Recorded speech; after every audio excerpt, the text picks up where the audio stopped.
Bueno, começou. Me autorizem aí, dá um ok e bora trabalhar. Nossas aulas essas agora de terça-feira, de quarta-feira, vão ter tudo a galope, porque 1h30 só de aula não dá para nada. Não vai passar da capa dos livros, não vai se conseguir coisa nenhuma. Gente, como estão vocês? Todo mundo bem? Todo mundo tranquilo? Como é que estão de saúde, família? Tudo bem por aqui, tranquilo. Aí. Agora eu tô em Nova Petrópolis aqui, eu sou de Porto Alegre, né? Mas meu sogro trabalha em Nova Petrópolis, acabou sendo internado por Covid, daí minha namorada veio, alugou um apartamento aqui e fez eu vir correndo para cá. E a gente veio semana passada e estamos aqui ainda, ele saiu ontem, mas agora acho que está melhorando, vai dar tudo certo. Pô, que bom, Gabriel. Okay. Nova Petrópolis é muito cara, passei minhas férias aí esse ano. Catei, me soquei 3 semanas lá numa beirada, lá para trás, atrás do centro de eventos, numa quebradinha, na última rua, numa ruinha sem saída. Eu, 5 galinhas e um coelho. Uma beleza, 3 semanas de muita curtição. O sonho da minha namorada é se mudar para o litoral. Agora estou tentando convencer ela que a serra é muito mais bonita. Vamos ver se eu consigo. Depende, verão e inverno. Agora é covardia. Agora a serra é muito mais... vale a pena, enfim, tem essas coisas. Mas chega lá. Mas tomara que teu sogro se recupere. Acho que está aí uma parada difícil da gente andar lidando com isso. Rapidamente a gente se coloca, então, se alinhando dentro da disciplina. Eu não vou fazer rodada de apresentação, com o tempo vocês ficam se conhecendo, fazem amigos secretos, essas coisas, se inscrevam, no Facebook, se adicionem e tal, porque eu estou fora. Eu mais ou menos conheço as pessoas, e quem eu não conheço, a gente vai se conhecendo no meio do caminho, isso tudo vai se rendendo, vai rodando. Eu vou fazer alguns destaques, aí sim. As questões de pontuar algumas coisas. Uma que a Tamires já começou ainda agora comentando, enquanto a gente ainda não tinha começado a gravação, eu acho que é importante ponderar. Algumas das gurias já sabem disso, as minhas disciplinas elas costumam ser abertas, tá? Isso significa que, além das pessoas matriculadas, outras pessoas, amigos, convidados, pessoal que está a fim de estudar, de fazer alguma leitura junto, enfim, vai estar sendo agregado, vai estar chegando junto com a gente dentro da disciplina. E esse semestre a gente tem uma estrutura um pouquinho diferente, que eu vou apresentar para vocês, a proposta e tal. E aí eu estou fazendo uma parceria com alguns outros programas de pós-graduação nossos aqui no Brasil. Um deles é o PPG em Educação da Unesp, de Marília, no interior de São Paulo.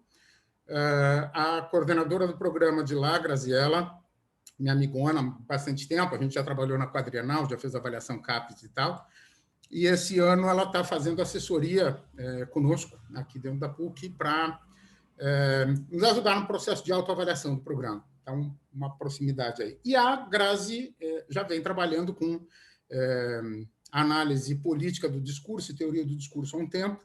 Eu propus para ela trabalhar uma parte da disciplina, enfim, para trazer algumas questões, e a gente abriu a disciplina para o grupo dela também. A Tamires é a orientanda da Grazi e está aqui conosco, então isso é legal.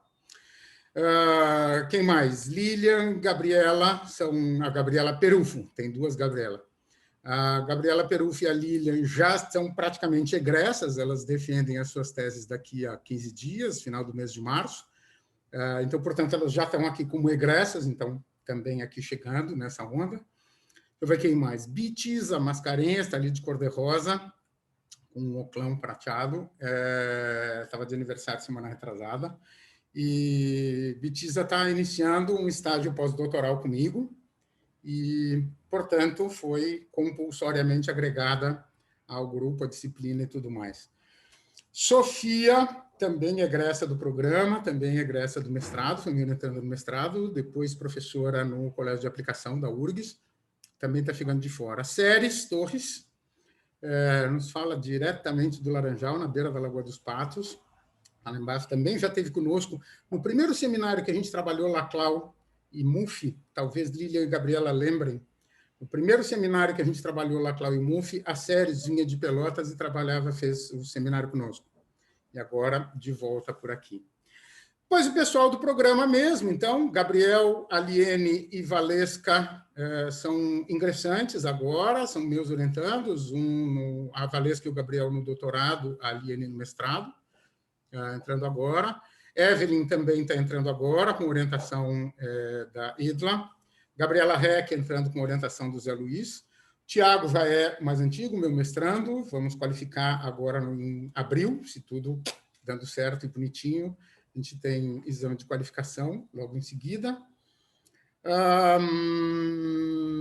Natália e... Cadê? Mônica. Não conheço vocês são orientandas de quem? Olá, boa tarde. Pode falar, Mônica. Eu sou a Mônica, eu sou orientanda da Graziela também, do PPG de Marília. Joia. Isso. Beleza. Estou fazendo mestrado, terminando agora, né? Em março. Aham. E estou aqui para aprender bastante também. Tá bom. Bora lá, vamos ver o que acontece. Natália. Boa tarde. Eu também sou orientanda da Graziela, de doutorado, segundo ano de doutorado, né? Uma oportunidade ótima para a gente aprimorar nosso tema aí de estudos. Fiquei bastante feliz. Que tri. Eu não sei como é que vai ser a coisa assim, certificação dessas aulas, porque é tudo falso, é tudo, na verdade, contrabando de disciplina, contrabando de matrícula que a gente acaba fazendo. Então, eu não sei como é que a gente chega. Isabel, esqueci de falar da Isabel, estava ali em cima do meu lado. A Isabel é minha doutoranda, também está terminando o doutorado esse ano, no final do ano. Está acompanhando um estágio de docência junto comigo na disciplina de didática, também aí umas aventuras que a gente anda fazendo. Bueno, nossa disciplina ela vai ser meio a galope, como sempre, eu faço as coisas meio atabalhoadamente, e essa disciplina ela ficou apenas com 2 créditos. Então, isso significa que a gente tem um tempo curto, relativamente curto. Não sei quem está matriculado em disciplina e tem aula depois, mas, a rigor, nossa aula vai das 14 às 15h30. Então, portanto, a gente vai fazer uma disciplina com algumas leituras e algumas discussões, né? Então, propondo muito mais uma discussão de textos com leitura prévia que a gente possa estar sistematizando. Se eu conseguir me disciplinar, eu vou tentar manter assim, tipo, começo com uma fala inicial, aí juro que vou treinar em casa 20 vezes antes da aula para fazer uma fala curta de meia hora, 40 minutos, alguma coisa assim. Não adianta sacudir a cabeça, Gabriela, eu vou tentar. Esse é ano novo, tem resoluções de ano novo, eu vou ser uma pessoa melhor, eu vou dar mais certo nisso. Mas vou tentar fazer uma fala um pouco mais objetiva, de 30 a 40 minutos, para a gente poder conversar sobre os textos. Acho que tem um bocado de material para a gente olhar nisso aí. Essa disciplina se inscreve numa trajetória que é já relativamente extensa, na qual vocês estão se inserindo e, diria, pegando o bonde andando. É assim que funciona na pós-graduação, a gente acaba pegando o bonde andando mesmo. O que significa isso? Entrar ano, sai ano, vocês entram e saem no mestrado e no doutorado, defendem e tal, e a gente continua aqui. Então, na verdade, eu venho com uma série de estudos, leituras há bastante tempo, há um certo tempo, e essa disciplina se inscreve nessa trajetória de estudos e leituras que eu venho fazendo em torno daquilo que se chama de pensamento pós-fundacional e teoria do discurso, né, de um modo geral. Com algumas adjacências, aí, algumas fronteiras que a gente tem feito, às vezes, algum seminário que a gente acaba jogando ou focando um pouco mais na leitura em Foucault. No semestre passado, a gente pegou uma deriva dessa forma de pensamento usando um pensador italiano, que eu também estou estudando, que se chama Pietro Barcellona.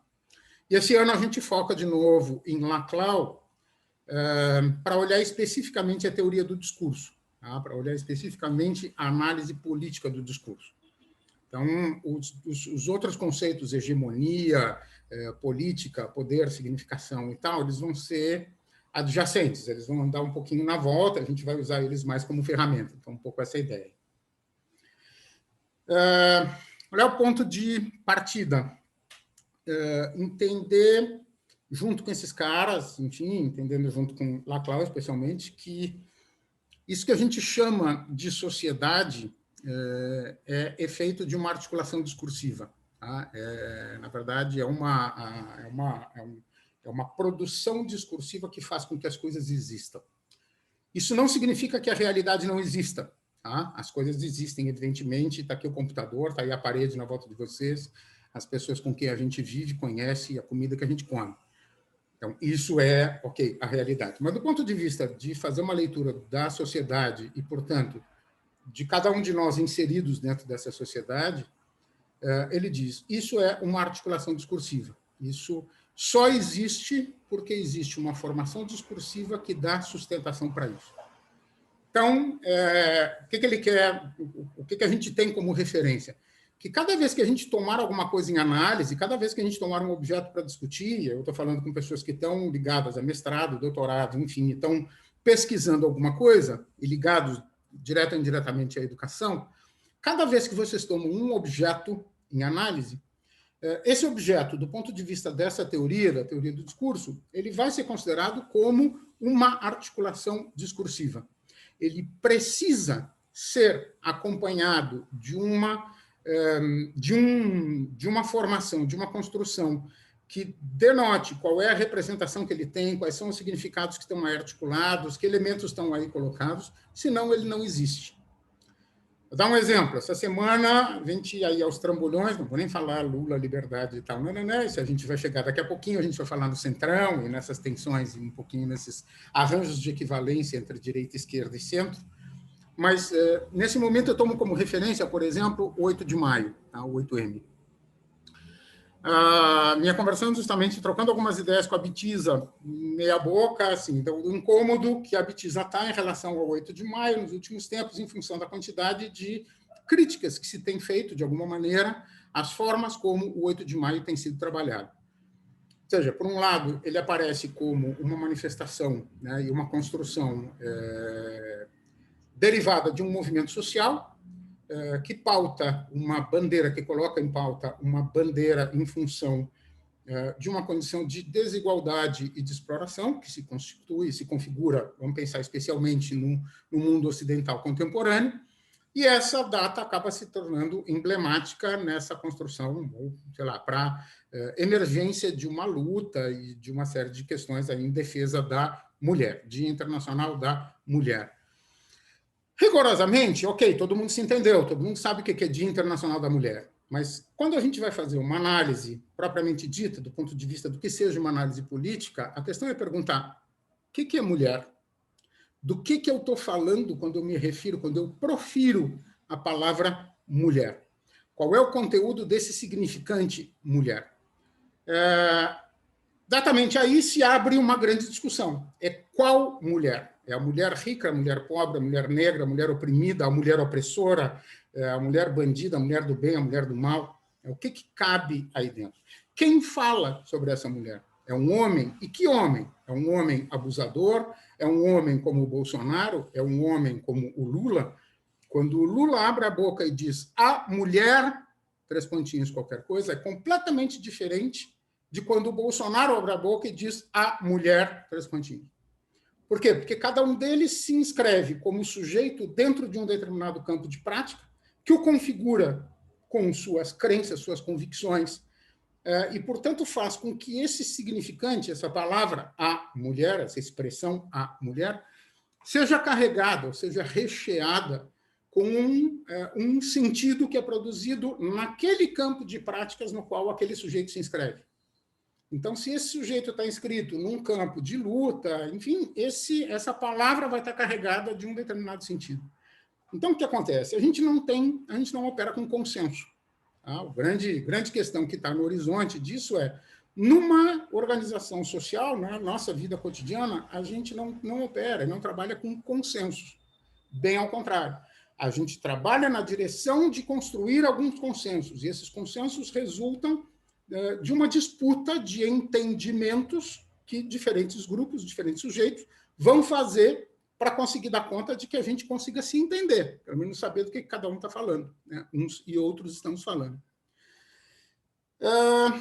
Justamente, então, por isso a gente vai pensar que o que está por trás dessa ideia da sociedade, né? E aí sociedade, posso falar do coletivo, os professores, a educação brasileira, a educação superior, enfim, qualquer que seja o objeto que eu colocar aí, em questão, esse objeto ele vai aparecer para o Laclau e para o pessoal todo que opera dentro desse campo teórico como uma formação discursiva. Nesse sentido, é isso que é composto, isso que é apreendido pela palavra que designa um objeto, constitui um núcleo de significado que muito mais é determinado por tudo aquilo que ele não é, ele é muito mais influenciado por aquilo que ele não é do que por aquilo que eu pretendo que ele seja. Por quê? Porque toda definição que eu tentar fazer de um objeto como a mulher, ou como a educação, ou como a solidariedade, ou como o bem comum, ou como a igualdade, a democracia, qualquer construção que eu tente fazer, eu precisarei fazer a partir de uma discussão que vai levar em consideração tudo aquilo que eu não tenho e quero que seja. Se eu tiver que falar em democracia, por exemplo, eu preciso me referir a todas as práticas e todas as instâncias não democráticas. Por quê? Porque se eu defendo a perspectiva da democracia, eu estou defendendo algo que não existe como algo estabelecido, como algo constituído.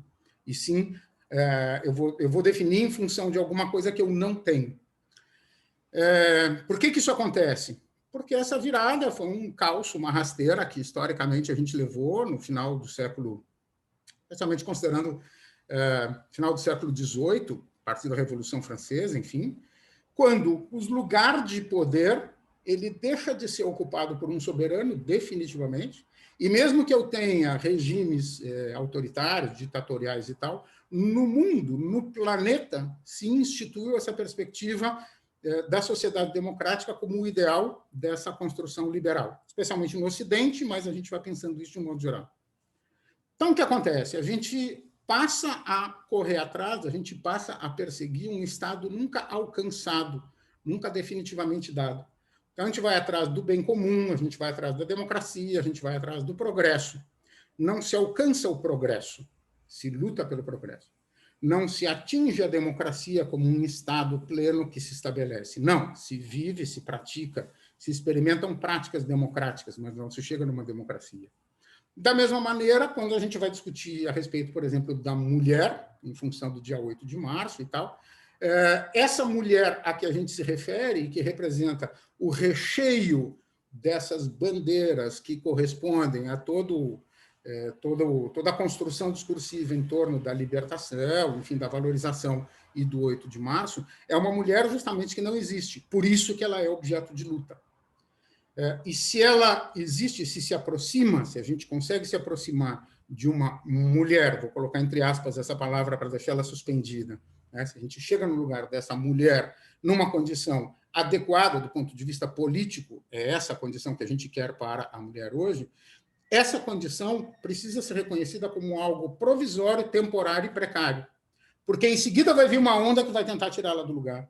Em seguida vai vir um poder de macho, em seguida vai vir uma desorganização, uma condição assimétrica qualquer do ponto de vista político, econômico, social, o que quer que seja, que vai abalar essa condição. Ou seja, não se tem aí uma condição dada como um estado a que se chega, ou uma identidade a que se acede e que perdura, que permanece. Ela vai ser sempre provisória, ela vai ser sempre precária. Então, isso nos coloca numa condição assim, ó, que tá, então o que eu faço?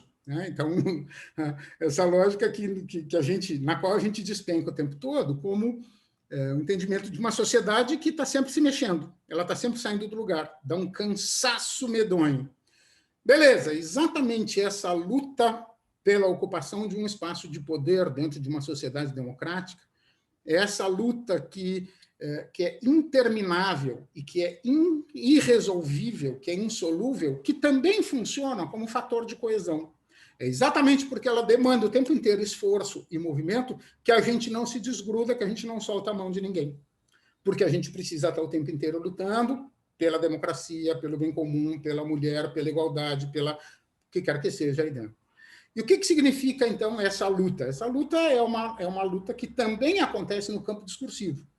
Ela também acontece a partir de proferições de falas, de definições, da utilização de palavras, enfim. A gente está vendo, e aí também vai ser objeto para a gente conversar um pouco, na perspectiva da análise de conjuntura, toda a circunstância agora da Lula, né? Lula livre e o voto do Fachin e a suspeição do Moro e tudo mais que tem aí, que vão aparecer também como figuras construídas discursivamente. Como é que eu vejo isso? Como é que a gente acaba... não eu, Marcos, mas como é que a gente vê e como é que a gente opera com isso? Como uma prática política. O que se define como política para o Laclau e companhia, para esses caras todos? A política é justamente a estratégia, ela é justamente esse jogo de disputa e de confronto e de movimento entre formações discursivas que tentam se estabelecer minimamente, como hegemônicas durante um tempo ou numa certa condição. Tá? Então, tentar fazer valer esta condição é uma luta política.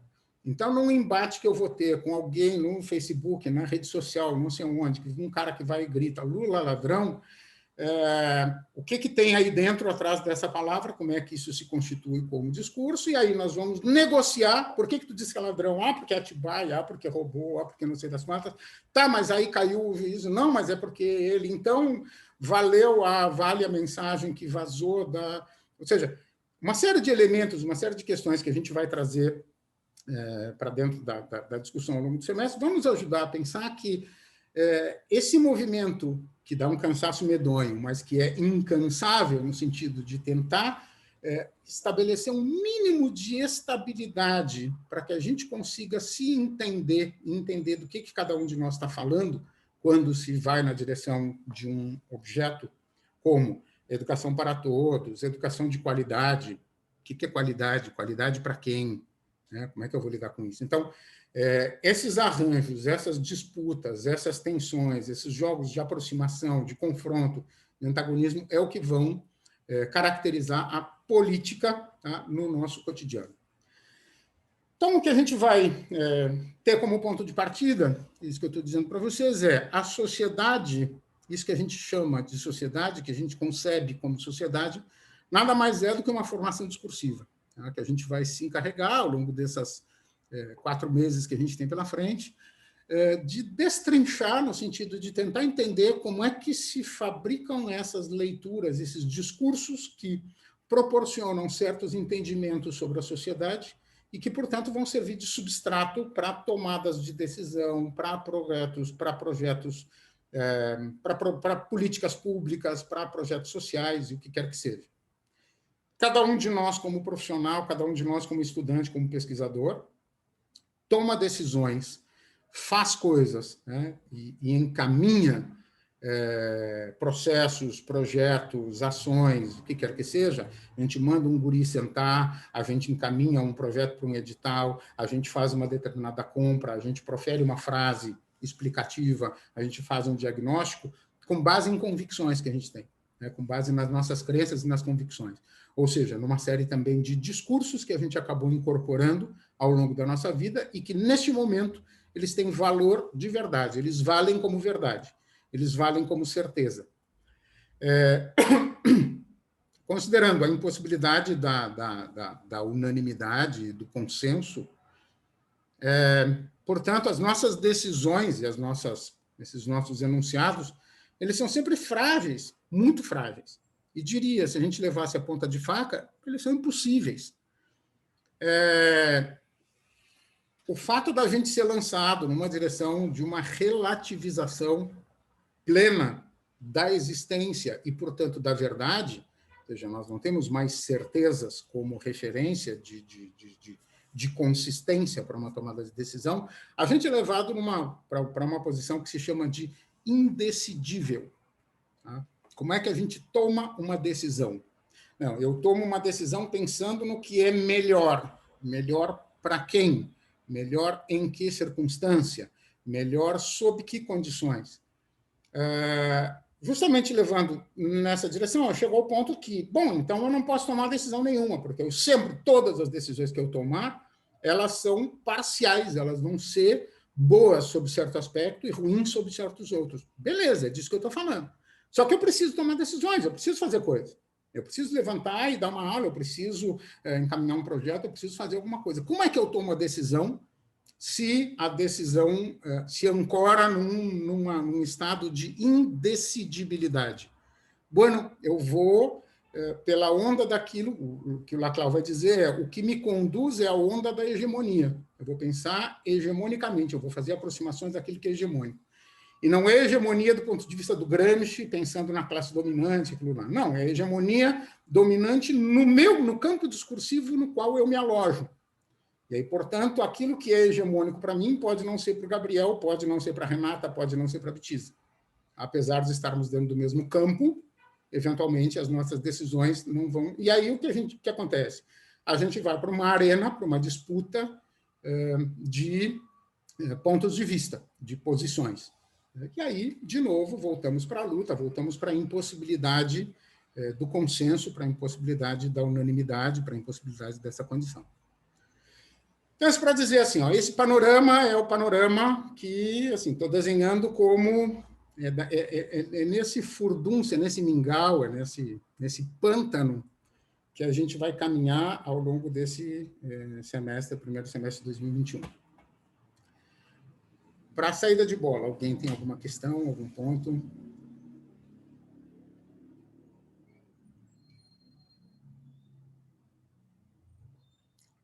Enquanto eu tomo um mate.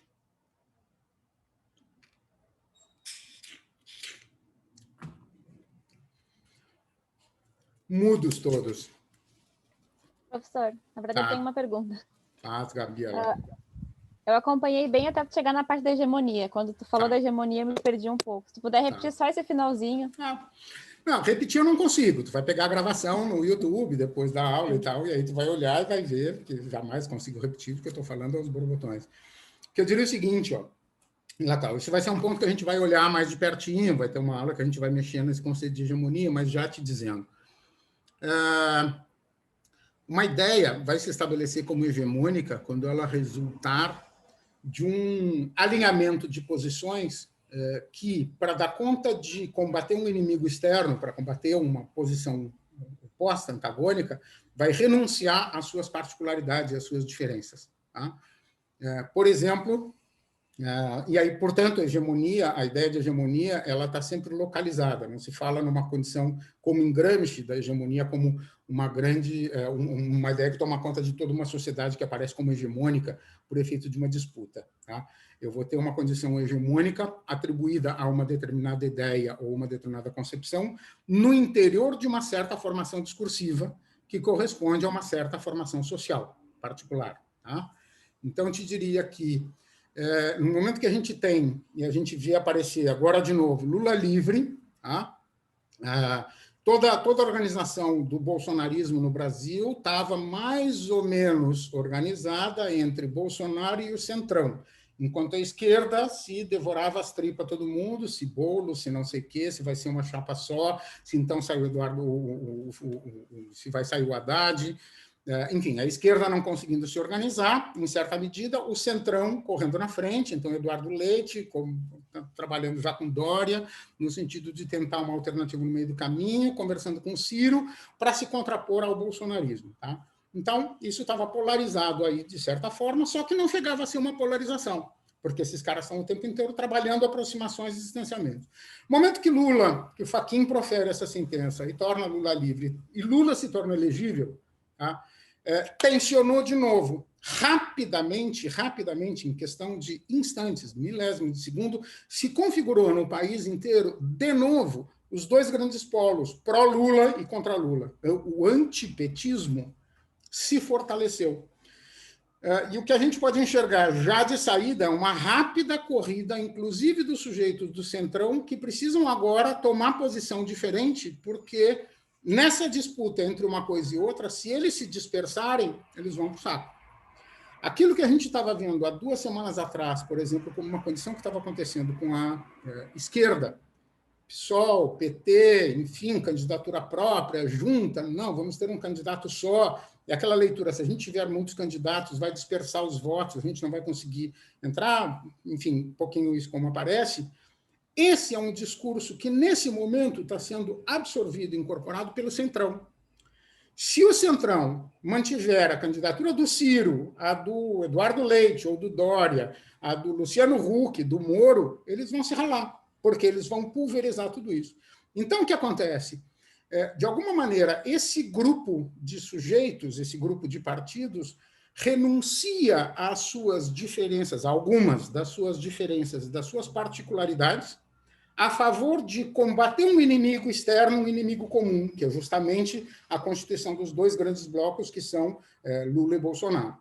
Considerando, no momento que eles começam a considerar que Bolsonaro está se tornando carta fora do baralho, porque o antibolsonarismo começa a crescer, a imagem dele está caindo, e se sabe como jogar com a população, eles têm no Lula de novo essa condição. Então, portanto, é um grupo de sujeitos que até 5 dias atrás eram completamente diferentes, cada um tinha a sua posição.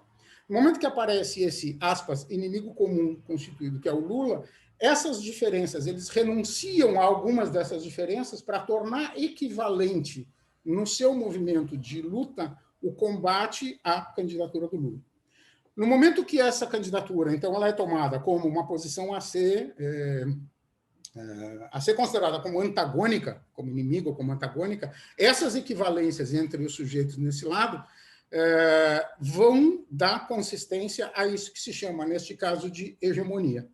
Então, a hegemonia vai ser o efeito temporário, precário, provisório da articulação de demandas que se tornam equivalentes.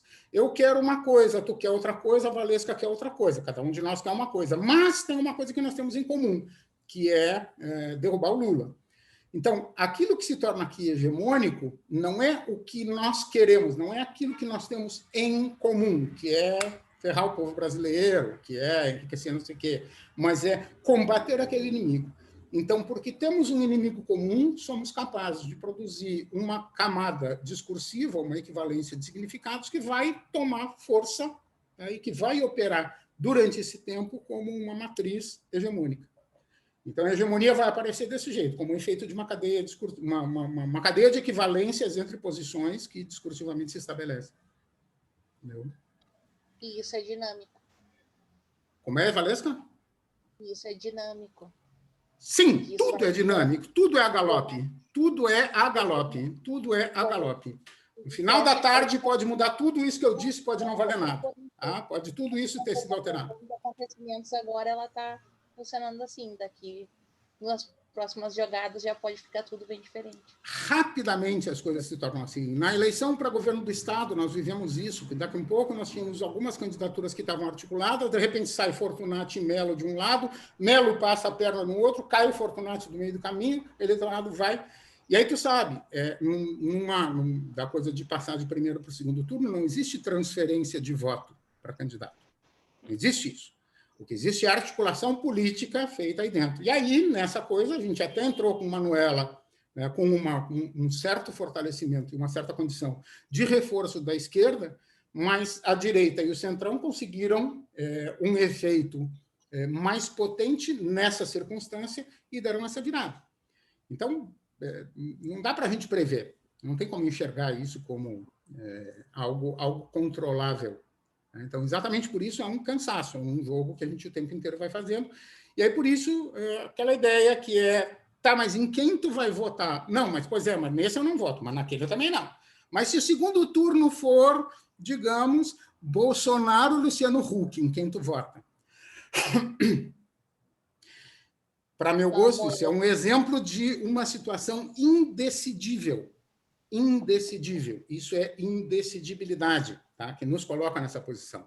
E, a partir daí, inicia toda uma série de ponderações, ou seja, toda uma série de produções discursivas, de formações discursivas, que vão tentar produzir argumentos no sentido de tentar validar, de procurar validar uma dessas posições, uma posição, como hegemônica, ou seja, como dominante na tentativa de resolver esse problema que é irresolvível. É armadilha. A questão isso é sempre uma armadilha. Já caí nessa em outros tempos, enfim, e aí cai naquele mesmo negócio. Assim, nós estamos dizendo, hoje a gente está aqui dizendo, botando o dedo na moleira de quem anulou o voto na última eleição presidencial, de quem votou em branco, quem anulou, dizendo, vocês são responsáveis também por ter botado o Bolsonaro lá em cima. Não estamos dizendo? Estamos dizendo exatamente isso. E aí, a próxima eleição é Bolsonaro e Luciano Huck. O que eu faço? Não, vou anular meu voto. Sim, vai ser responsável por botar quem subir. É isso que nós estamos dizendo. Então, onde é que a gente para? Num beco sem saída. E o que a gente tem na mão? Política. Qual é a única saída, o único alento que sobra no meio disso? É saber que daqui a 4 anos tem eleição de novo. A nossa única saída é apostar na provisoriedade, na temporariedade, beleza, Iris?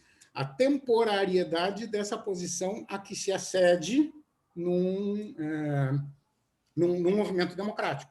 A democracia, a única coisa que nos salva do ponto de vista da democracia é essa, é saber que essa posição que se estabelece agora como dominante, hegemônica, ela vai para outro... Ela vai ser alterada, ela vai ser mexida dali para diante. Capaz, Iris, que é diferente. Como é que tu chegou aqui? Tem mais gente perdida, será? Chegamos eu, a Jerusa e não sei mais quem, graças... Tá, e como é que vocês chegaram as 3 juntas? Vocês estavam se conversando lá de fora? O Sabino, lá? Cadê o Sabino, que é o nosso herói também, aí? Tá aqui. Nós estávamos em outra sala, professor. Nós 6 conversando, esperando a aula. Fomos por aquele link que está lá no endereço de quem está matriculado, e aí ficamos lá, campeão. Tá bem. Não, tá. Parte da socialização resolvida, mas tá, beleza. Desculpem. Depois eu reviso, então vou ter que olhar tudo isso, tentar unificar todos esses provocação estética de lugar. Tá. Isabel, olha para o quadrinho da Alice, ela continua se chamando Oi ainda. Pois também. É. Olha o meu, Alice. A Isabel continua GT2. Eu entrei correndo e nem alterei. A Isabel está no seminário. GT2. Eu estou ainda no seminário. Vai saber depois aí. Bom, resolvendo isso, vou tentar resolver o negócio do link, então, para não ficar essa derrapada.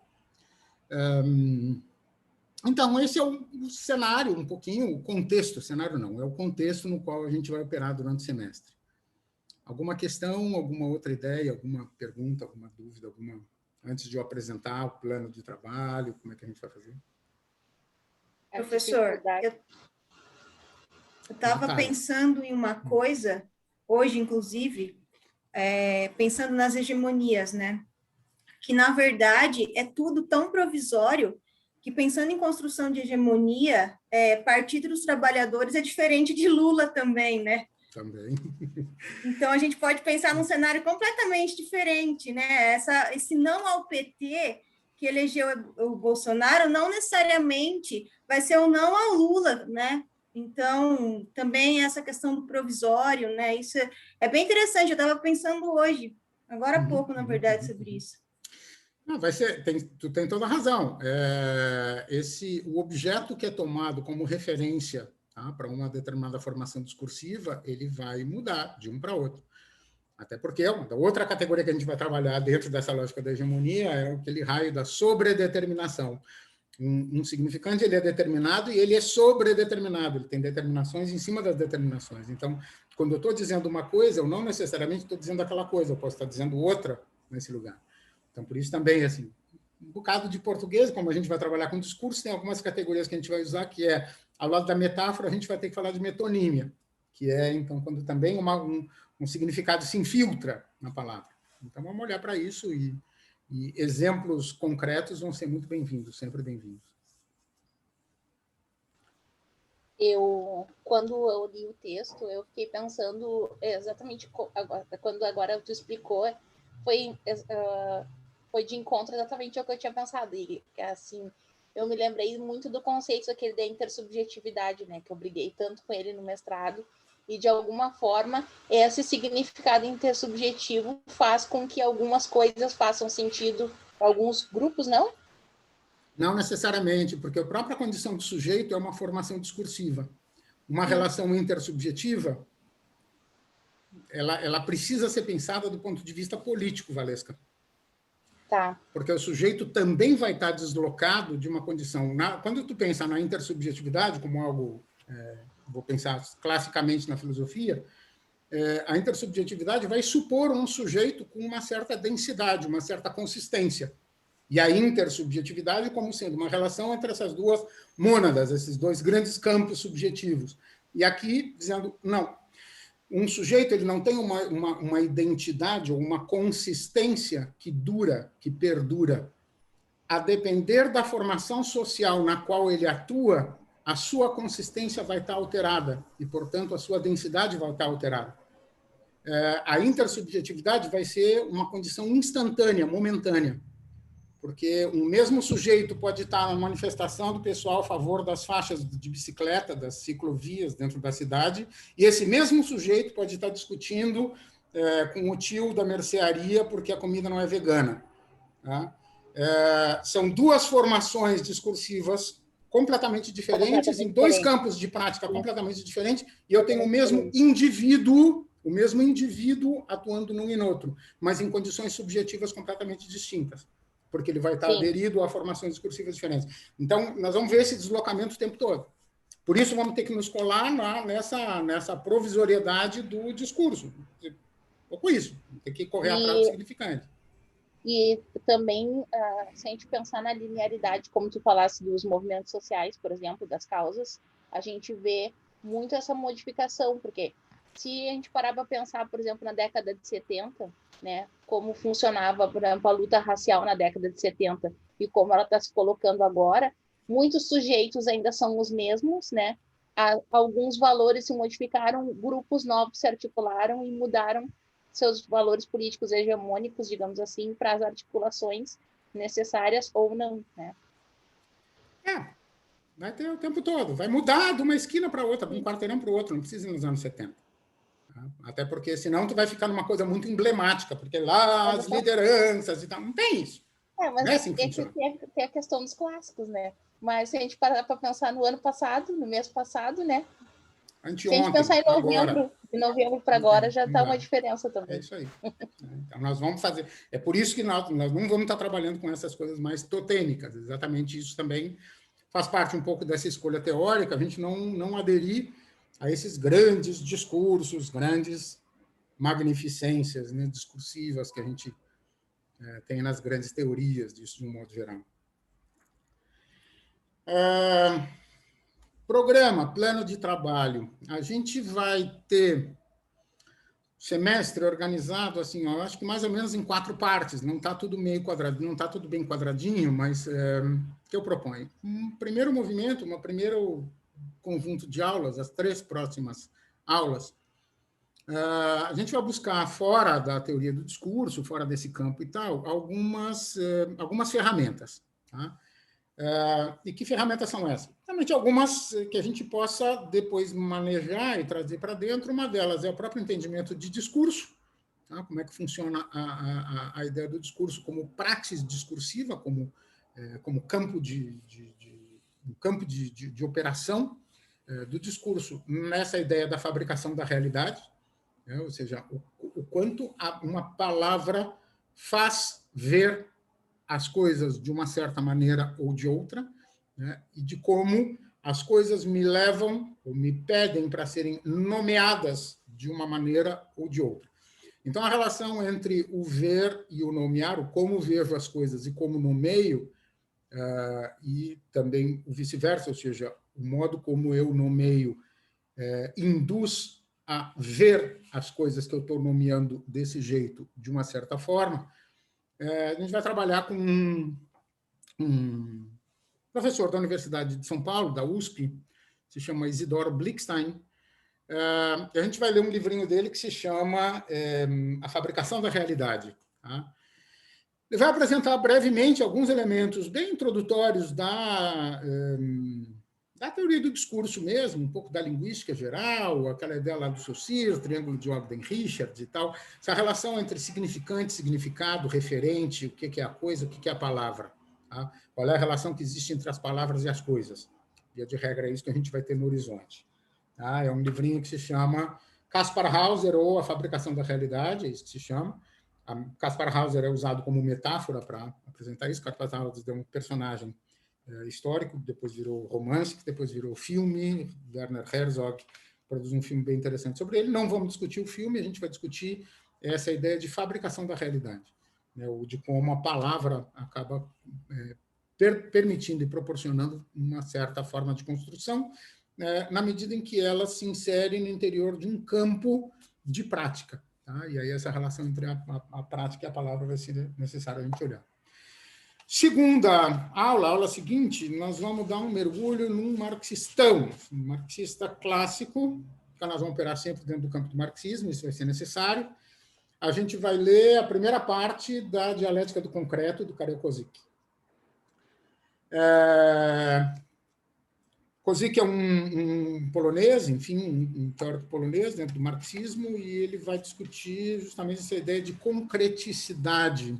Vai tomar as categorias clássicas da dialética marxista, a ideia de totalidade, especialmente, pegando a noção de contradição e movimento como adjacentes, mas ele vai destacar a ideia de totalidade e vai dizer como é que funciona a totalidade, o que é totalidade? Cada um de nós, quando fala, quando diz alguma coisa, quando diz eu te amo, o que é eu, o que é amo? O eu, o amo e o te são três partículas aí colocadas, e as três são referidas a uma totalidade que, ao mesmo tempo, pode ser entendida como eu, aquele que profere a frase, né? Então, portanto, o eu tem prerrogativa e tem prevalência sobre o te, amo, porque o te é algo que se constitui perante os meus olhos, e amo é um sentimento que eu tenho, o amor é um sentimento que eu tenho aqui, então, portanto, eu sou entendido como uma grande totalidade, ou eu posso pensar nessa totalidade como sendo uma construção estabelecida a partir dessa relação entre duas existências, por exemplo. E aí o que ele vai dizer na verdade, o que eu tenho para entender como totalidade é uma representação. E como ela é uma representação, ela vai sempre ser passível de discussão, ela sempre vai ser passível de questionamento, eu preciso negociar. Eu vou ter que entrar num campo de negociação de significados, de negociação de elementos, de consistência, de materialidade, para falar no que é concreto, né? O que vale para um, o que vale para outro. Então, acho que é um tema que é bastante contemporâneo para a gente nesse... Eu falei que ele era polonês, mas não, ele é tcheco, tá? O Kozik é tchecoslováquia. Eu me dei conta que eu cometi um equívoco. Mas a ideia é que, quando o Kozik faz essa discussão, ainda lá no século XX, marxismo ainda está em pauta como a necessidade do debate das categorias por excelência. Hoje, a gente vai ver isso em funcionamento, tá? E aí vai nos valer a gente dar uma amaciada em algumas discussões que vão estar presentes dentro do texto do Kozik, em função da gente ter vivido a crise do marxismo, a queda do muro, a reconceituação de uma série de elementos dentro daquilo que é o marxismo contemporâneo. Tá? Mas vai nos valer para a gente entender essa noção de totalidade, é uma operação aí que é importante. E a terceira aula desse momento introdutório, a gente vai ter um pouquinho uma ferramenta também analítica, bem familiar para alguns, que é um texto do Betinho Herbert de Souza, o irmão do Enfio, clássico, como se faz análise de conjuntura. Tá? Pessoal das antigas, pessoal da militância, sabe que a gente não começa uma conversa, não começa uma assembleia, não começa uma reunião sem fazer análise de conjuntura antes. Por quê? Porque eu preciso sempre situar isso, estabelecer isso como um contexto onde as coisas acontecem. E essa ideia esse material do Betinho, ele é lá dos anos 80, ele é bem fininho, ele é uma delícia, assim, pequenininho de ler, rápido, bom para a gente chegar. É um texto produzido lá no início dos anos 80, para dentro, foi uma oficina que Betinho deu no IBASE, e a partir disso ele acaba produzindo essa metodologia, essa proposta, e acho que ela funciona bem para a gente se entender que como é que a gente identifica o cenário, como é que a gente identifica os atores, como é que a gente identifica a correlação de força entre os atores dentro daquele cenário. Tá? E aí a gente vê, a partir da análise dos atores, da correlação de forças estabelecida entre os atores num determinado cenário, a gente pode fazer exercícios de projeção em termos de conservação ou em termos de transformação da realidade.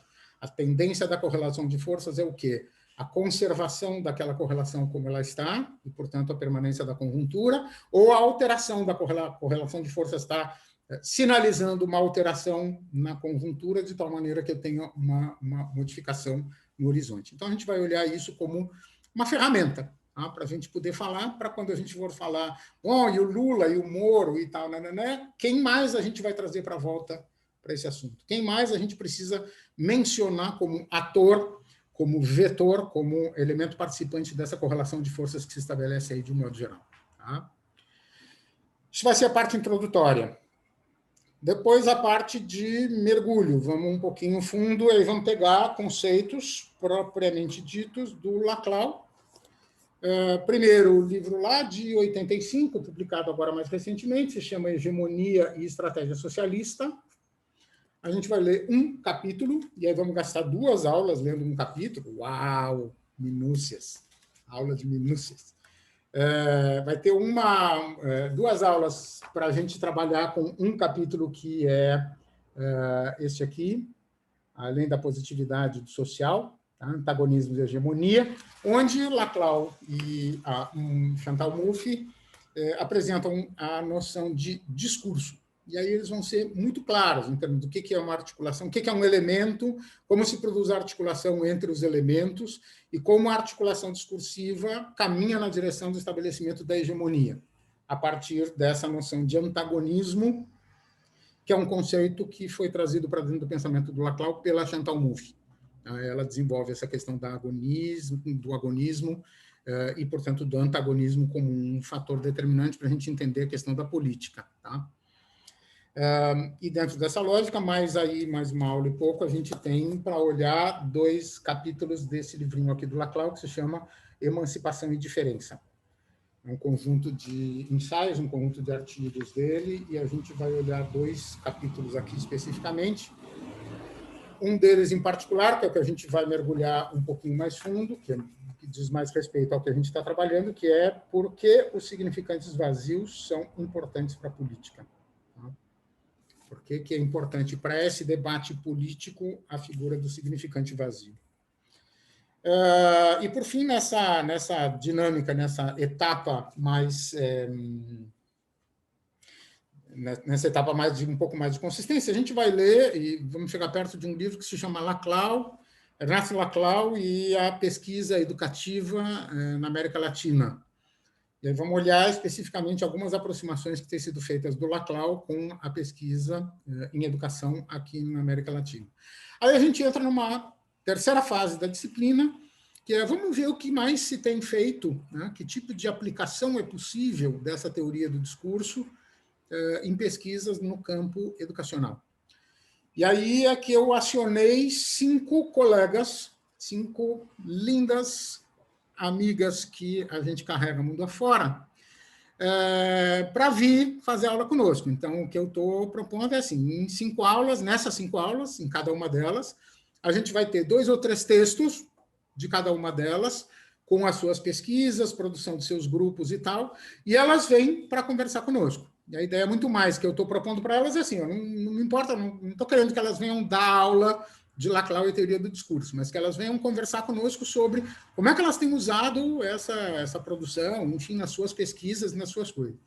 Então, eu vou organizar muito mais uma coisa meio talk show, onde a gente vai crivá-las de perguntas e propondo que elas nos contem coisas. Elas, quem são? Primeira aula vai ser Miriam Saltwell, da Universidade Nacional de La Plata, na Argentina.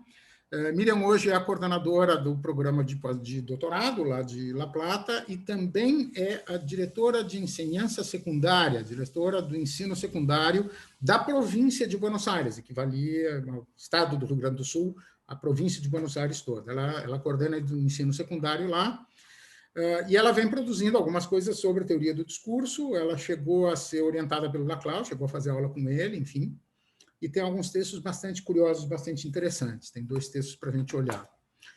Miriam foi a pessoa que fez a supervisão do meu estágio pós-doutoral ano passado, na Argentina. E está conosco pela parceria CAP-Sprint, tá? Que é justamente esse vai e vem que a gente tem estabelecido com La Plata desde 2008. A gente tem essa parceria, que agora já está bem consolidada. Segunda pinta que vem, também daí uma figurona, se chama Rosa Nídia Buenfil Burgos, é a coordenadora, a diretora do PAPDI, é um programa de investigação, de análise política do discurso e investigação da Universidade do México.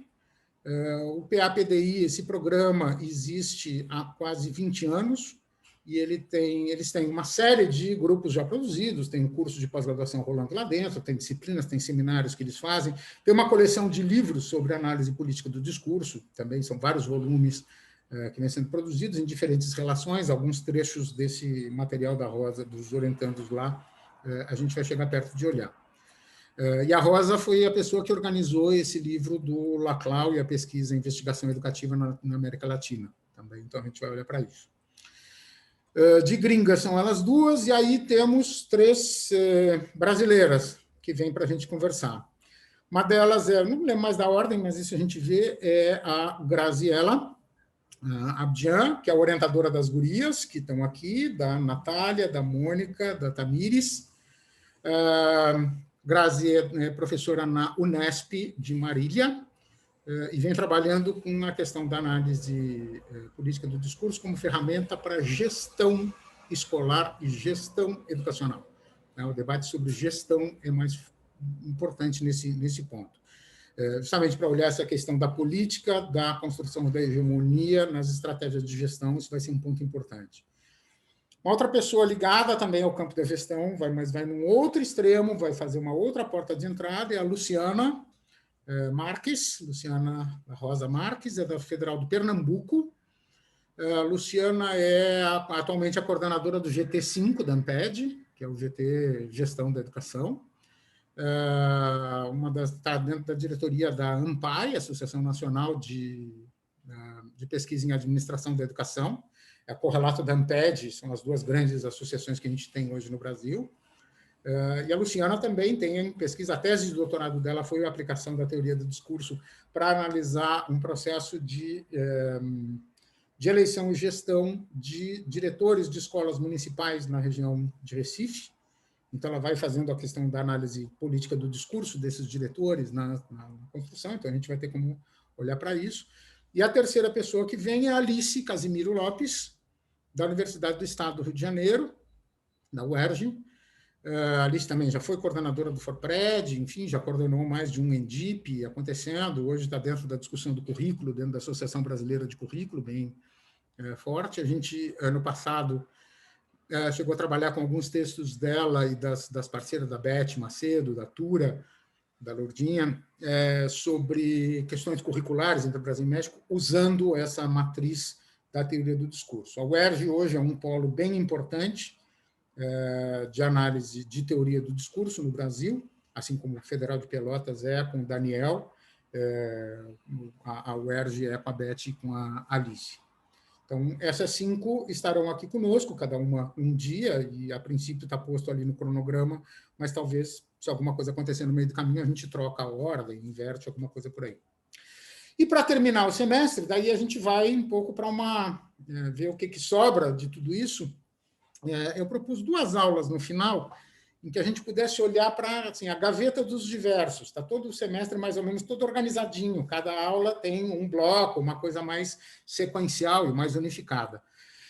E aí eu fui olhando assim, a gaveta dos diversos é o quê? Tem uma aula que eu separei 4 textos que vão colocar em discussão justamente a análise política do discurso, a teoria do discurso como ferramenta analítica da pesquisa. Então, tem um texto de uma pessoa lá do México, do grupo da Rosa, que vai discutir o ecletismo metodológico na pesquisa. Texto sobre... esqueci de falar de um texto, de um dia que a gente vai trabalhar com os textos do Hernan Fer. Eu tentei falar com o Hernan e contactar ele para vir para a aula, mas não consegui. Mas a gente vai ler também, é um cara daqui da Argentina que trabalha também com uma pesquisa bem forte disso. Mas, enfim, lá no fim, um texto de um cara da Paraíba, da Federal de Campina Grande, que discute a aproximação, por exemplo, entre Laclau e Foucault, Outro que vai colocar em discussão a questão do Gramsci, o conceito de hegemonia, como é que entra nessa parada. Então, alguns textos mais de fundo, tá, que a gente possa olhar. Como é que eu penso? Até lá a gente pensa em organizar, mas aí seria legal, tipo assim, cada 4 pessoas pegam um texto, cada 5 pessoas pegam um texto para ler, e na aula a gente faz uma rodada de falação sobre isso. E, um pouquinho mais adiante, uma última aula sobre pesquisas aplicadas, em que eu selecionei também exemplos. Então, tem um relato de pesquisa sobre o uso da análise política do discurso e a EJA. O outro é a análise política do discurso e o conceito de qualidade, análise política e o conceito de globalização. Então, alguns exemplos também de aplicação empírica da pesquisa, de alguma maneira que a gente pudesse olhar para isso de forma mais focada. Tá? E a última aula eu deixei em aberto, assim, do tipo finalização, fechamento e qualquer coisa, porque a gente sempre... Não sei se a gente vai estar vivo todo mundo até lá, mas aí a gente vai e consegue. Eu estou vendo que o chat está pulando, tem um balãozinho aqui, eu não consigo ver. Os textos estão lá, eu vou corrigir esse negócio aí do endereço que está mal, em alguns lugares, vou tentar unificar. Obrigado, Sabino, pela mão. Já vi que foi o grande salvador, foi o Sabino que juntou e arrebanhou as gurias lá, e os guri. Clóvis estava lá também. O pessoal que estava boiando lá na outra sala e acabou vindo para cá. Os textos todos estão disponíveis na plataforma, no Zoom, no Moodle, mas eu também socializei com vocês um link para um drive do Google, tá? O meu drive do Google com uma pasta de análise política do discurso, onde tem, além dos textos da disciplina, um bando de outros textos que podem fazer sentido, podem ser úteis, dependendo de para onde vai o caminho, o interesse de vocês, como pensarem. Então, fiquem à vontade, podem entrar lá, baixar, socializar, compartilhar o link, não tem problema com relação a isso. Tá? Digam coisas para mim, me digam coisas agora. Onde é que Marcos, só fiquei... Tiago, a mesma dúvida. É a mesma dúvida que eu tenho. É essa. Quem tinha falado também que eu não vi acender a luzinha? Eu perguntei onde é que está esse link do Drive, que eu não achei no Moodle. Eu mandei no e-mail. Está no plano de ensino. Se tu abrir o plano de ensino do Moodle, está lá o endereço do Drive. Tá. Agora, essa pergunta? Era essa mesmo. Tá. Obrigado, professor. Marcos, um dos textos do Laclau, a primeira estrutura ali que tu fez, tu sugeriu até a página 230. A minha pergunta é até ali mesmo, porque aquele tópico, ele parece que finaliza umas 10 páginas além, eu não sei se foi proposital. Não sei. Parece que ele finaliza lá na 246. Estava olhando agora. Tudo bem. Eu peguei, se tu pegar assim, o capítulo é esse aqui, é o terceiro capítulo, ele termina, tecnicamente, ele termina na 230. Tá? Porque 231 já é o capítulo 4º. Então, não sei. Te segue mais pelo que está escrito, diz assim, da página X a X, do que os arquivos. Os arquivos, Alice, alguns deles eu que faço, tá? O capítulo 4 é de hegemonia e radicalização da democracia. Não vamos entrar. Não vamos entrar pegar então agora. até o final. Ok, então é até 246, é um pouco mais ali. Ok. Quando a gente estava na PUC, vivos de corpo e alma lá naqueles negócios, tinha aquelas maquinonas lá de copiadora e tal, era barbada escanear o material, era super barbado. Agora eu estou fazendo com telefone em casa, uns escaneamentos, tudo chinelão, assim, então as coisas ficam meio cortadas. Já tenho programinha e tudo mais, mas aí não boto minha mão no fogo. Marcos, a tua organização é perfeita, é que como eu vou mandar imprimir só aquele pedacinho, por acaso eu fui confundindo, mas daí é só um detalhe. Tá bem. A organização... Eu queria falar uma coisa. Então, diga, Renata. Eu cheguei atrasada e ainda já fui ali para o chat, daí muito feliz de reencontrar a Alice e a Iris também, né, que ano passado a gente não se viu ainda, né, minha gente, porque iniciamos ano passado, estamos aqui online, né, mas eu queria agora que a Alice falou da organização do Marcos, o Marcos não vai lembrar, Mas essa organização eu já conheço desde 2009 ou 2008, quando eu fiz mestrado e fui aluna do Marcos, de Psicologia do Ensino Superior, que é óbvio que eu vou fazer de novo, com o Marcos, né? Não vá, porque eu não vou dar. Mas tu deu agora no passado, não deu? Ano passado tu não deu em dupla com a... Não, metodologia do ensino superior virou coisa lá da linha de formação de professores, estou fora. Sou da teoria. Então eu vou pedir aproveitamento. Desculpa, não está gravando, né? Putz, pior é que sim, Renata, nós estamos tudo ralado, tudo frito. Depois eu edito, deixa eu ver, nós estamos em 1h20 de gravação, deixa eu anotar. Por favor, tira isso aí, né? Ainda mais funcionária da casa também, né, Marcos? Não dá para eu... Renata, eu lembro da tua época no mestrado, mas não, que programa tu fez? Que linha tu fez? Tu estava com que orientação? Na verdade, eu sou da Psico, né? Porque eu dou aula na Psico, mas eu era do grupo da Mônica Macedo, né? Da psicanálise. E aí agora eu estou com a Andréia. Legal. Sou parceirona dela já há alguns anos ali na Psico e tal. Joia. Mas então, daí quando eu me inscrevi na disciplina e aí vi todo aquele teu cronograma, isso que a Alice falou agora, mega organizado, gente, só melhora, né, a pessoa. Então, muito feliz de estar aqui. Há quem diga que isso é doença, que a pessoa vai ficando velha, cheio de mania, tem que estar tudo no lugar, e quem me tirou isso aqui daqui vai apanhar, leva pau. Não, mas eu adoro. Eu também sou um pouco assim. Eu acho isso. Eu não considero doença, não. Tá bem. Christian, boa tarde, Christian. Legal. Abre o microfone, porque aí em Cascavel não abre o microfone para falar no Zoom. Abre o microfone, cara. Ele continua falando de microfone fechado, não adianta. Tá, então, só para dizer que Christian também, assim como as gurias estão lá como o Gabriel está em Nova Petrópolis, as gurias estão em Marília, o Christian está em Cascavel, no Paraná. E assim a gente vai, vamos se virando. Ele ainda não conseguiu abrir, mas bora, vamos tentar. Se um dia ele... tá. Dizem que tem um botão, mas depois as gurias te mandam um tutorial para encontrar o botão e fazer clique com o mouse em cima. É super... Ele disse que já vai abrir. Tá, Que mais? Observações, comentários, perguntas, dúvidas? Só para registrar, eu estava com saudade dessa pipoca mental, cerebral. Durante as tuas explicações, assim, que o cérebro fica indo e voltando. Isso. E que as coisas às vezes parecem muito complicadas ou muito simples e que normalmente eu me engano. Então, eu propus, né, Valesca, eu propus para vocês lerem a apresentação que o Marchar faz no livro dos guris, no livro do Daniel e do Léo.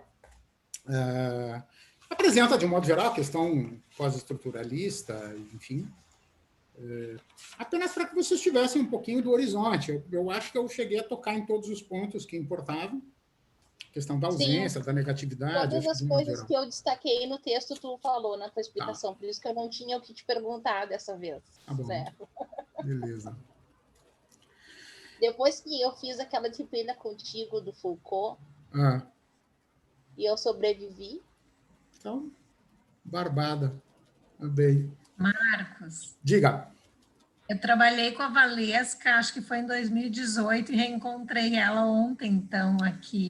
17 e 18, Alice. 17 e 18. Foi um prazer reencontrá-la, assim, uma surpresa muito legal. A gente vai se reencontrando. Tem um monte de gente que está aqui de volta. Olha, um outro Christian, agora tem 2 Christian nos quadradinhos. Não basta um, o outro. Tomara que o outro abra o microfone. Aê! Pelo menos agora ele abre o microfone e não abre a câmera, tá bem. Não, mas é que... Sabe como é que é? Tô me cuidando dos hackers e aí eu tô deixando tudo meio configuração de privacidade no telefone e aí me pegou aí. Não abriu o microfone de jeito nenhum. Tá joia. Tudo bem com o senhor?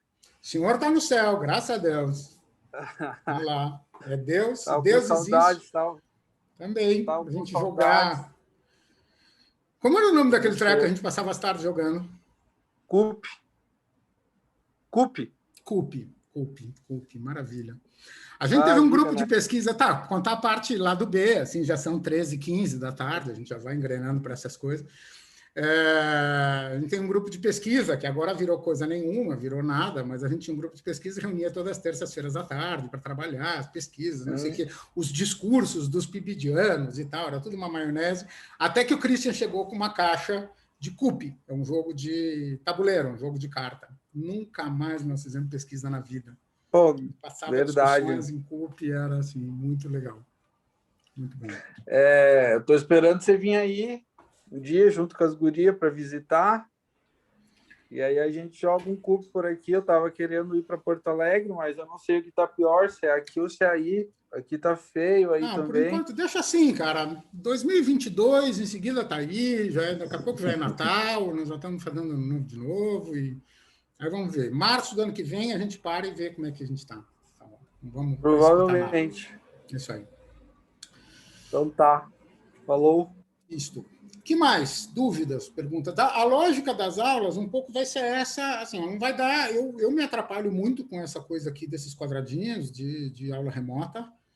Eu sinto muita falta do quadro, muita falta de me levantar e ir para o quadro, poder riscar e poder montar isso lá.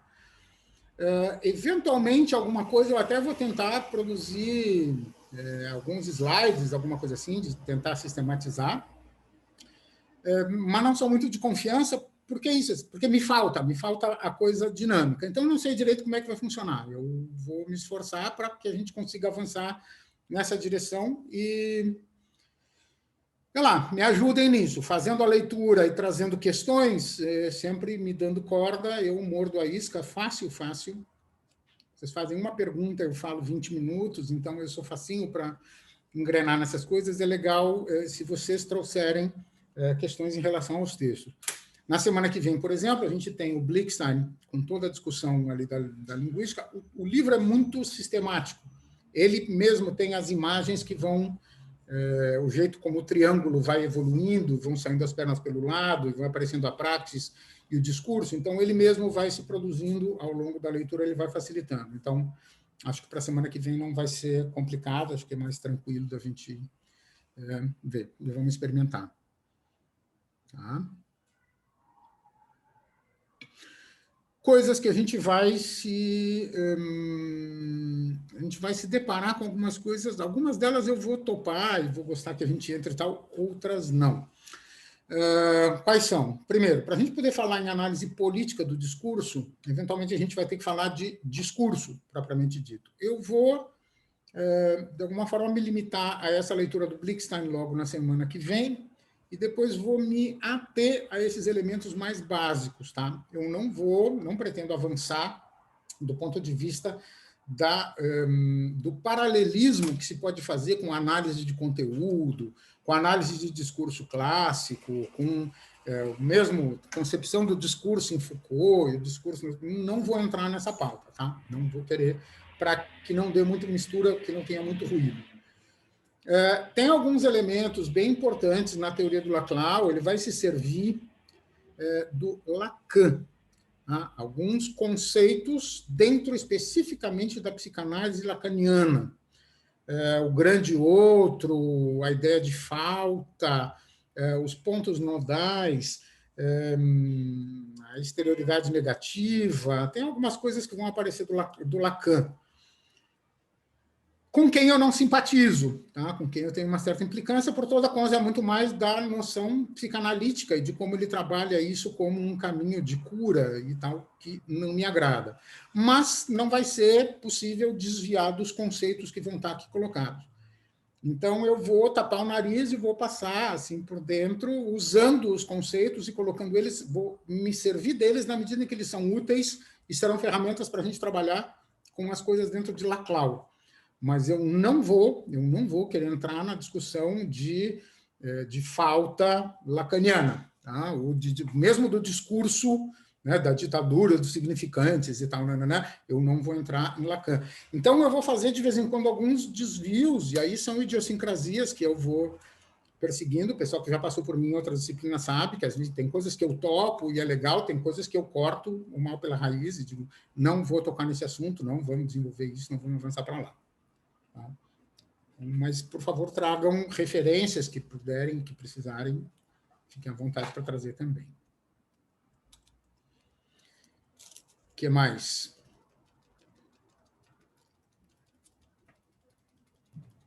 Outra coisa, última. Desculpe, Gabriel, deixa eu só dizer uma coisa. Esta disciplina não tem trabalho de avaliação. Tá? Não tem prova, não tem trabalho, não tem ensaio, não tem não sei o quê. Primeiro, porque não tem sentido, para meu gosto, não faz o menor sentido. Segundo, que eu não vou ler 35 trabalhos, não sei das quantas, eu tenho mais o que fazer. Ou a disciplina e a discussão serve para vocês, e vocês vão utilizar isso como uma ferramenta e um objeto nas suas dissertações, nas suas teses, ou, enfim, um dia isso virá e fará sentido. A ideia é um seminário em que o próprio debate e a própria discussão é que vão dar consistência do aproveitamento e da utilização, da utilidade dele. Tá? Gabriel, tu estava falando, desculpe, eu te cortei. Não, só ia compartilhar, se tivesse mais alguém perdido como eu, que o texto de hoje é de um livro, né? E daí o senhor botou lá o livro do Google, só que o livro lá é só uma amostra, né? Daí eu fiquei tentando procurar aquele livro, não achava, mas aquele livro está na biblioteca Pearson, que a PUC disponibiliza para nós. Então, se mais alguém tiver interesse, ele está lá. Eu confesso que eu não entendi metade do que tu falou. Não entendi que biblioteca o quê? Que a PUC disponibiliza? Um site chamado Biblioteca Pearson, da empresa Pearson. Tá. E daí lá, é o livro, o único que eu botei do Google é esse aqui. Então, a teoria do discurso que está, essa... Exatamente esse eu tenho. O livro de hoje, Pós-estruturalismo e Teoria do Discurso. Isso, tá. Porque eu não tinha ele digital, fiz aí eu tenho algumas cópias dele. O artigo da Miriam Salto eu tinha escaneado, porque a gente utilizou numa outra disciplina, e essa versão que eu passei para vocês em PDF agora eu escaneei com o telefone, por isso que ela ficou ruim. Então, legal. Compartilha não aqui, mas eu acho que lá na disciplina tem um chat, alguma coisa assim, Gabriel. Uhum. Eu não sei se eu consigo compartilhar o link, mas eu posso passar a informação. Por favor. Se tu me passar, eu socializo com o resto do grupo. Tá bem. O que a gente vai combinar, assim, tem um monte de gente que não está no Moodle, né, que não está matriculado na disciplina, mas igual depois a gente vê estratégias, por isso, para que vocês entrem em contato comigo via e-mail, vai ficar mais fácil. Tá? Posso pensar em estratégia que a gente possa ter. Tá? Natália, Tamires, perdi o nome da outra menina que estava aqui, Mônica, né? Colega de vocês? Cadê? Perdi. Sim, isso, Mônica. Tá, isso. Então, Tamires, Natália e Mônica que estão lá, Christian também, Betisa, Série, Sofia. Algumas a gente tem grupo e tal, mas outras a gente inventa um jeito de se aproximar. Que mais? Dúvidas?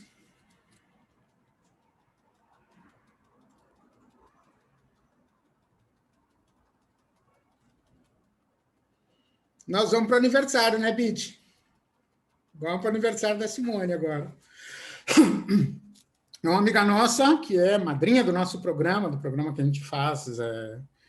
Eu e a Betisa somos, além dessa vida acadêmica que a gente também tem uma vida de, digamos, pseudo-radialista. Assim, a gente acompanha, a gente faz parte de um time de apoio de um programa de rádio, de uma rádio comunitária, em Pelotas, com um programa que se chama Navegando, um programa de música popular brasileira, todos os dias, das 16 às 18 horas. E ano passado, em função da pandemia, a Simone, que está de aniversário hoje, que é a companheira da radialista que faz o programa e tal, inventou o Navegando Convida Amigos.